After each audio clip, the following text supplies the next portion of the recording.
முக்கியமாக இந்த நாட்டிலே ஒரு முக்கியமான பிரச்சனை இருக்கிறது. இன்றைய தினம் அனுராதபுர வைத்தியசாலையிலே வைத்தியர் ஒருவர் நேற்றைய தினம் அவர் பாலியல் தொந்தரவுக்கு உள்ளாக்கப்பட்டிருக்கிறார். அதற்குரிய கண்டனத்துடன் முக்கியமான 3 விடயங்களை நான் இப்போது சொல்லணும். முதலாவதாக கிளிநொச்சி கரைச்சி பிரதேச சபையினுடைய அடாவடித்தனங்கள். அதன் மூலம் இன்றைய தினம் கிளிநொச்சியிலே இருக்கிற கிளிநொச்சியினுடைய மார்க்கெட் சந்தையில் இருக்கிற வியாபாரிகள் மிகவும் மோசமாக பாதிக்கப்பட்டிருக்கிறார்கள் என்று சொல்லப்படுகிறது. சம்பந்தப்பட்ட அமைச்சரிடம் இந்த கோரிக்கையை நான் இருக்கிறேன். உங்களுக்கு தெரியும், 40 மில்லியன் செலவில் கட்டி வைக்கப்பட்ட 8 கடைகள் திட்டமிட்ட ரீதியிலே 10 மில்லியன் பெறுமதிக்கு அவை உயர்த்தி விலைக்கு கூடப்பட்டு அங்கே வாழ்வாதாரம் இல்லாமல் சிறு தொழில்கள் மூலம் அவர்களுடைய வருமானத்தை உழைக்கின்ற வியாபாரிகளை இன்றைய தினம் கரைச்சி பிரதேச சபை பாதைக்கு கொண்டு வந்திருக்கிற என்ற விடயங்களை சொல்லிக்கொண்டு, இரண்டாவதாக யாழ்ப்பாணத்தில் இருக்கிற முக்கியமான பிரச்சனை சாவகச்சேரி பிரதேச செயலகம். சாவகச்சேரி பிரதேச செயலகத்தில் இருக்கிற பிரதேச செயலர் தொடர்பான முறைப்பாடுகள் வந்திருக்கிறது. இது சம்பந்தமாக GA பிரதீபன் அவர்களின் கவனத்துக்கு கொண்டு வருகிறேன். நீங்களும் உடன்பாடு என்று சொல்லுகிறார்கள். அங்கே காணிக்கிளை மற்றும் ICT கிளைகளில் வேலை செய்கின்ற உத்தியோகத்தர்கள் சும்மா இருக்கிறார்கள். அங்கே மக்கள் திருப்பி அனுப்பப்படுகிறார் என்ற முறைப்பாடு இருக்கிறது. 2வது விடயம். 3வது, இந்த இன்றைய தினம் ஆன்லைன் சம்பந்தமான அமைச்சு என்பதால் இந்த பிரச்சனையை கொண்டு வருகிறேன். கிளிநொச்சியிலே ராமநாதபுரம் மாயனூர் என்னும் பகுதியிலே விபச்சாரம் செய்கின்ற ஒரு பெண்ணுடைய பெயர் ஷாலினி என்று சொல்லியிருக்கிறார்கள். அந்த பெண் தன்னுடைய டிக்டாக் வலைத்தளம் மூலமாகவும் அது தவிர யூடியூப் வலைத்தளம் மூலமாகவும் விபச்சாரம் செய்கின்ற விடயங்கள் பொதுவெளிக்கு கொண்டு வரப்பட்டிருக்கிறது. அது தவிர அதுக்கு உடந்தையாக இருக்கும் Kilinochchi OSC RM Kisan எனப்படுவார்கள், RM Kisan Roshan எனப்படுவார்கள் உடந்தையாக இருக்கிறார். அது சம்பந்தமாக எங்களுடைய பாதுகாப்பு அமைச்சர் மற்றும் போலீஸ் அமைச்சருக்கு இந்த விடயத்தை நான் கொண்டு வருகிறேன். 4வது விடயம் DK கார்த்திக் சம்பந்தமானது. சம்பந்தப்பட்ட மனநோயாளி ஒரு யூடியூபர் என்னை கொலை செய்வதாக சொல்லியிருக்கிறார். அதையும் நான் எங்களுடைய பொதுமக்கள் பாதுகாப்பு அமைச்சருடைய கவனத்துக்கு கொண்டு வருகிறேன். விடயத்துக்கு வருவோம். நாங்கள் நேற்றைய தினம் கிஸ்புல்லா என்று சொல்லப்படுகின்ற அமைச்சர் ஒருவர் ஒரு சில வசனங்களை சொல்லியிருந்தார். ராமநாதன் அர்ச்சுனாவை மருத்துவ பரிசோதனைக்கு அனுப்ப வேண்டும் என்று. மற்றவர்களை மருத்துவ பரிசோதனை அனுப்புவதாக இருந்தால் அவர்கள் மருத்துவத்துறைக்கு, அதாவது ஒரு மருத்துவ சாலைக்கு செல்ல வேண்டும். ஆனால் கிஸ்புல்லா அவர்கள் விடயமாக நான் 1-2 வசனங்களை சொல்லுகிறேன். நான் இஸ்லாம் மதத்துக்கு எதிரானவன் அல்ல. மம கவதாவத் කතා කරේ නෑ. මේ අපේ රටේ තියෙන මේ ඉස්ලාමික මාර්ගයේ වරදි කියලා කවදාවත් කිව්වේ නෑ. මම කිව්වා දරුව ටිකක් බඳලා දෙනවා නම් අවුරුදු 9 අවුරුදු 8 දරුවෝ බඳලා දෙනවා නම් ඒක අපි වෙන ආගමක් තියනවා නම් ඒ ආගමෙන් ඒගොල්ලෝ බඳලා දෙනවා නම් ඒක වැරදි කියලා මම කිව්වා. ඒක මගේ ආගම වෙන්න පුළුවන්, බුද්ධ ආගම වෙන්න පුළුවන්, ක්‍රිස්තියානිටි වෙන්න පුළුවන්, ඉස්ලාම් වෙන්න පුළුවන්. ළමයිව බදලා දෙනවා නම් ඒක වැරදි කියලා මම කිව්වා. අනිත් එක ඒගොල්ලෝගේ දැන් මේක තියෙන එක රට. අපි දමලා මිනිස්සු, අපි අවුරුදු ටිකක් යුද්ධ ආයුධ අරගෙන රණ්ඩු වෙච්ච මිනිස්සු අපි කියනවා මේ රට එක රට වෙන්න ඕනේ. එතකොට සමහරු කට්ටිය කියනවා මේ රට ඇතුලේ වෙනම මේ ඒගොල්ලෝට නීතිය තියෙන්න ඕනේ කියලා. ඒක සම්පූර්ණව වැරදි. මම කවදාවත් ඉස්ලාමීය ආගම ගැන කිසි වරදක් කතා කරේ නැහැ. හැබැයි ළමයිව හිතලා බලන්න, ඔයාලගේ දරුව අවුරුදු 9 අවුරුදු 8 ඔය පව් මිනිස්සු පොයින්ට් ෆෝට දෙන්න බෑ. මේක මගේ කතාව, මගේ වෙලාව දෙන්න බෑ. ඉවරනාට පස්සේ දෙන්න. ඉවරනාට පස්සේ දෙන්න. මගේ වෙලාව ගන්න බෑ. හරිද?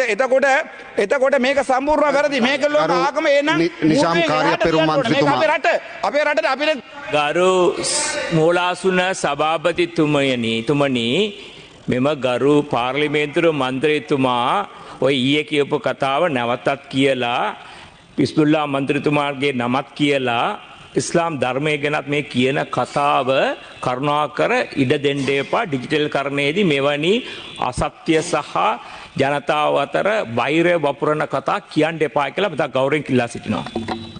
මේකත් මෙතුමාට කියන්න කැමැති. ඕගොල්ලෝ දන්නවා මේගොල්ලෝගේ ප්‍රදේශවල අපේ කෝවිලයක් කඩලා මාළු මාකටයක් හදපු මිනිස්සු මේගොල්ලෝ. අපි කවදාවත් මම කිව්වා පන්සල කඩන්න බෑ ජාපානයට. ඉතුරු ඇමතිලා ඔක්කොම කියනකොට, ඉතුරු MPලා ඔක්කොම කියනකොට පන්සල කඩන්න ඕනේ කියලා මම කිව්වා. පන්සල කඩන්න බෑ මේ රටේ ආගම කිසි ප්‍රශ්නයක් ගෙයින්න බෑ කියලා. හැබැයි මෙතුමාගේ ආගමේ තියෙනවා නම් අපේ රට එළියට, අපේ රට ලැජ්ජා වෙන්න ඒ නීතිය අයින් කරන්න ඕනේ. මරණොත් මට බය නැහැ. ඒක වෙනස් කරන්න ඕනේ කියලා මම කියනවා. ගරු මන්ත්‍රීතුමනි, අපි විෂයට අදාළ කතා කරමු. අහිංස දරුව කොහමද බැඳලා දෙන්නේ? අවුරුදු 8 අවුරුදු 9 බබාලාව. ඒගොල්ලෝ හිතනවාද? ඒගොල්ලෝ දන්නවද? ගරු මන්ත්‍රීතුමනි, ඒගොල්ලෝ පන්සලේ යන්න බෑ කියලා. අපි විවාදයට අදාළව කතා කරමු. මෙතුමා නවේ මෙතුමාගේ සම්පූර්ණ ආගමවිලා මට කති කිව්වොත් මාව මරලා දැම්මුත් වරදි නම් වරදි. ඔබතුමා නවේ හිස්පුල්ලා එයාගේ අම්මා තාත්තා දන්නවා තාත්තා එයාගේ ඔළුවේ මොකුත් නැහැ කියලා. ඒ නිසා සිංහලෙන් නම දාලා තියෙන්නේ හිස්පුල්ලා කියලා. ඒ කියන්නේ ඔළුව නැහැ. ඔළුවේක තියෙන එක හිස්පුල්. ඒ කියන්නේ ගරු මන්ත්‍රීතුමනි මේ හිස් කියලා පොයින්ට් එක වල දෙන්න බෑ. ඔයාට කොහමද පොයින්ට් එක පොඩ ගරු නිසාම් කාර්යපෙරම මන්ත්‍රීතුමා.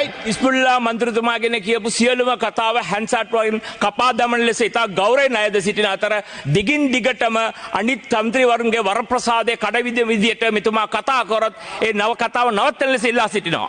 ඔබතුමා විෂයට අදාළව කතා කරන්න. මන් දැන් කියන්නේ මේ රට එකම රටක්. මේ රටේ ඉන්න මිනිසුන්ට අවුරුදු 9 අවුරුදු 8 බබා බැඳලා දෙන්න බෑ. ඒක වැරදි. ඒක ප්‍රභාකරන් කිව්වොත් වැරදි. මම කිව්වොත් වැරදි. ඒකෙඩි කිව්වොත් වැරදි. ඒ කොහමද හෙට උදේ යනකොට හිතලා බලන්න අපේ දරුව ගිහිල්ලා අවුරුදු 9 බබාව එක්කෙනෙකුට බැඳලා දීලා හෙට උදේ වෙනකොට එයාට පන්සලේ යන ගරු සභානායකතුමා කොච්චර වැරදි කියන්නකෝ. ඒක සම්පූර්ණයෙන්ම වැරදි. ඒක කවුරුන් මෙයා නවේ මාව මරලා දැම්මුත් සල්රාන් වගේ මගේ ගෙදරට ආවිලා බෝම්බේ දැම්මුත් වැරදි නම් වැරදි. ඒක මම ඒකින් ඉවර කරනවා. මම අපි බලමු 1983 1983 ஆண்டு எங்களுடைய இனக்கலவரம் உருவாகிறது. அப்போது இருந்த காலத்திலிருந்து 1990 ஆண்டிலிருந்து எங்களுடைய இனம் சில சம்பந்தப்பட்ட இனத்தவர்களால் வெட்டி கொலை செய்யப்பட்டது. எங்களுடைய உயிர் எங்களுடைய உடல் உறவுகள் வெட்டி கொலை செய்யப்பட்டது. ஆனால் அப்போதுதான் நாங்கள் ஆயுதம் தூக்கினோம். 1990களில் கூட என்னுடைய தேசிய தலைவன் இவர்களை சொல்லியிருக்கிறார், உங்களுடைய உடைமைகளுடன் வெளியேறுங்கள். உடைமைகளை எடுக்க வேண்டாம் சொல்லவில்லை. ஒரு நாள் கொடுத்திருக்கிறோம், உடைமைகளுடன் வெளியேறும் என்று சொன்ன பிரபாரின் வரலாறு இது. நாங்கள் இவர்களை கொலை செய்யவில்லை. ஆனால் எங்களுடைய தமிழ் மக்களை இவர்கள் வெட்டி வெட்டி கொலை செய்திருக்கிறார்கள். கிழக்கு மாகாணம் முழுக்க எங்களுடைய தமிழ் மக்களுடைய ரத்தம் ஆறாக ஓடி இருக்கிறது. அது மட்டுமல்ல, எங்களுடைய அம்மன் கோவிலை இடைத்து மீன் மார்க்கெட் கட்டிய இனம் இது. அது பிழை என்றால் பிழை, அது யார் வந்தாலும் பிழை இல்லை. ஒரு விடயத்தை நான் மேலும் சொல்லுகிறேன். நாங்கள் ஒரு பாவப்பட்ட இனம். 2009 வரைக்கும் உங்களுக்கு தெரியும், அல் ஜசீரா என்ற தொலைக்காட்சியிலே உங்களுடைய முன்னாள் ஜனாதிபதி ரணில் விக்ரமசிங்க அவர்கள் மிக தெளிவாக மூக்கறுக்கப்பட்டிருக்கிறார். சூர்பனகை மூர்க்கறுக்கப்பட்ட வரலாறு, ராவணன் தங்கை மூர்க்கறுக்கப்பட்ட அதே வரலாறு உங்களுடைய ரணில் விக்ரமசிங்க அவர்கள் மூக்கறுக்கப்பட்டிருக்கிறார். 2009 ஆண்டு எங்களுடைய இனப்படுகொலை, என்னுடைய சகோதரன் என்னுடைய அப்பா உட்பட ஒவ்வொருவரும் காணாமல் ஆக்கப்பட்ட போது இன்று வரை இந்த சிங்கள சமூகம் எங்களுக்கு நீதியை தரவில்லை. எங்களுடைய தம்பி இளங்குமரன் அவருடைய கருத்தை நான் இதில் சொல்ல விரும்புகிறேன். என்னவென்றால், தம்பி இளங்குமரன் சொல்லியிருக்கிறார், சர்வதேச விசாரணை இந்த நாட்டில் தேவையில்லை என்று. கவலை என்னவென்றால், என்னுடைய யாழ்ப்பாண சமூகம் எங்களுடைய அமைச்சர் உட்பட அனைவருக்குமே வாக்கு போட்டது எதுக்காக என்றால் எங்களுக்கு நியாயம் கிடைக்கும் என்ற ஒரே அடிப்படையில். ஆனால் தம்பி இளங்குமரனுடைய கூட்டு, சரி தம்பி இளங்குமரன் தான் ஒரு பேரினவாதிகள் ஒரு கட்சியோடு இருக்கிறார் என்று வைத்துக் கொள்வோம். அவருடைய தலைமை சொல்வதை தம்பி இளங்குமரன் சொல்ல வேண்டும், பாவம் அவன். ஆனால் எங்களோட இருக்கிற இந்த தமிழ் தேசிய கூட்டமைப்பு என்று சொல்லப்படுகின்ற இந்த கேவலம் கேட்ட ஒரு அரசியல் கட்சி எங்களை 16 வருடங்களாக விபச்சாரம் செய்திருக்கிறது. இந்த உள்ளூராட்சி சபை தேர்தலுக்கும் இந்த மாகாண சபை தேர்தலுக்கும் ஒவ்வொரு வாக்குகளும் இந்த தமிழ் தேசிய கூட்டமைப்பு, உங்களுக்கு தெரியும், சுமந்திரன் ஒருவர் இருந்தார், இதுல ஸ்ரீரன் ஒருவர் இருக்கிறவர். இவர்கள் ரணிலுடன் சேர்ந்து 2022 ஆண்டு கோதா ஹோம் கோ ஹோம் ஒன்றை கொண்டு வந்த போது மக்கள் எதிர்பார்த்தது சிஸ்டம் சேஞ்ச். அதனால் தான் 189 பேர் அங்கே இருக்கிறீர்கள். ஆனால் இந்த தமிழ் தேசிய கூட்டமைப்பு என்பது எங்களுடன் ரணிலுடன் சேர்ந்து அவருக்கு சப்போர்ட் பண்ணி எங்களுடைய சர்வதேச விசாரணையை இழிவுபடுத்திய ஒரு சுமந்திரனை எங்களுடைய சமூகம் இந்த நாட்டிலிருந்து திரட்டி இருக்கிறது. அது பரவாயில்லை, நாங்கள் கந்தக காற்றுகளை சுவாசித்தவர்கள். எங்களுடைய பிள்ளை, எங்களுடைய இப்போது வெளிநாட்டில் இருக்கிற என்னுடைய தங்கை தாய் அம்மா செத்தா பிறகு அவளுடைய முளையை குடித்து வளர்ந்தவன் நான். தன்னுடைய தாய் வயிற்றிலே அந்த படங்கள் இருக்கிறது, முக புத்தகத்திலே போய் பாருங்கள் அல்லது நெட்டிலே பாருங்கள். தாய் செல் அடிபட்டு இறந்தா பிறகு இல்லையான் மொய்க்கின்ற தாயின் உடம்பிலே பாலை அருந்தியவன் என்று வெளிநாட்டில் இருப்பதால் தான் நான் இன்று பாராளுமன்றத்துக்கு வந்திருக்கிறேன். அவன் போட்ட பிச்சை, வெளிநாட்டிலே என்னுடைய சகோதரர்கள் போட்ட பிச்சையால் 3 மாதத்திலே நான் பாராளுமன்றம் வந்திருக்கிறேன். ஆகவே மிகவும் தெளிவாக எங்களுடைய அரசாங்கத்திலே கேட்பது 2009 மட்டுமல்ல, சஹ்ரானுடைய இந்த இனவாதிகளுடைய இந்த சகல விடயங்களை நாங்கள் சர்வதேச நீதிமன்றத்துக்கு கொண்டு போக வேண்டும். நாங்கள் எங்களுடைய நாட்டிலே உங்களுக்கு தெரியும், எல்லா அரசியல்வாதிகளும் எப்போதுமே டீல் அடித்துக் கொள்வார்கள். உங்களுக்கு வடிவா தெரியும், நல்லாட்சி என்று ஒன்று வந்தது, அதுக்கு பிறகு என்ன நடந்தது? நடந்தது 2009 கோத்தபாய வந்து விரட்டடிக்கப்பட்டவர், அதுக்கு பிறகு ரணில் வந்தவர். எந்த சமூகமும் எந்த மக்களும் என்னுடைய அழிக்கப்பட்ட இனத்துக்கு இதுவரைக்கும் எந்த நியாயத்தையும் சொல்லவில்லை. அதனுடைய அங்கமாக ஏகேடி சொல்லியிருக்கிறார் என்னவென்றால், தான் கூட சர்வதேச விசாரணைக்கு போக மாட்டேன். ஒரு வாக்கு யாழ்ப்பாணத்திலே ஏகேடியினுடைய கட்சிக்கு விழுமாக இருந்தால் அது என்னுடைய தலைவனுக்கும் என்னுடைய 44,000 போராளிகளுக்கும் இப்போது மீதம் இருக்கிற எங்களுடைய இனத்தின் கோடாளி காம்புகளாக இருக்கும் என்பதை உங்களுக்கு நான் சொல்லிக் கொண்டுறேன். அது தவிர உங்களுக்குமே தெரியும், எங்களுடைய புதுமாத்தலன் உட்பட சகல ஹாஸ்பிட்டல்கள் கூட ஷெல் ஆட்லரி அடிக்கப்பட்டிருக்கிறது, அங்கே புக்காரா அடிக்கப்பட்டிருக்கிறது என்ற உண்மையை அல் ஜசீரா தொலைக்காட்சியிலே எங்களுடைய முன்னாள் ஜனாதிபதி ஒத்துக்கொண்டிருக்கிறார். அது பரவாயில்லை. பட்டலாந்து படுகொலை உங்கள் சார்பாக நான் கதைக்கிறேன், உங்கள் குரலாகவும் நான் இருக்கிறதுக்கு தயாராக இருக்கிறேன்.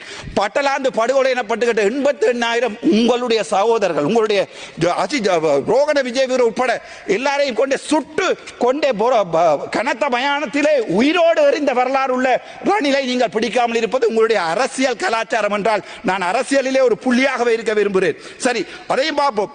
உங்களுக்கு தெரியும், ஜெனரல் சவேந்திர டி சில்வா எனப்படுபவர் ஒரு பிளாக் லிஸ்ட் பண்ணப்பட்ட ஒரு ராணுவ கமாண்டோ. அவர் மனித உரிமைகள் மீறுகிறார் என்று சொல்லி UN ஹியூமன் ரைட்ஸ் கமிஷன் நேற்றைய தினம் கூட UN ஹியூமன் ரைட்ஸோட என்னோட ஒரு ஆன்லைன் சூம் மீதமான இது நடந்தபோது என்னுடைய குரலை இந்த பாராளுமன்றத்திலே இவர்கள் கதைக்க விட இல்லை என்பதை UN ஹியூமன் ரைட்ஸ் ஹை கமிஷனிலே முறைப்பாடாக எடுத்திருக்கிறார்கள். நான் இதை UN ஹியூமன் ரைட்ஸ் கொண்டு போயிருக்கிறேன். எனக்கு 77 நாள் கதைக்காம தந்திருப்பதற்கு.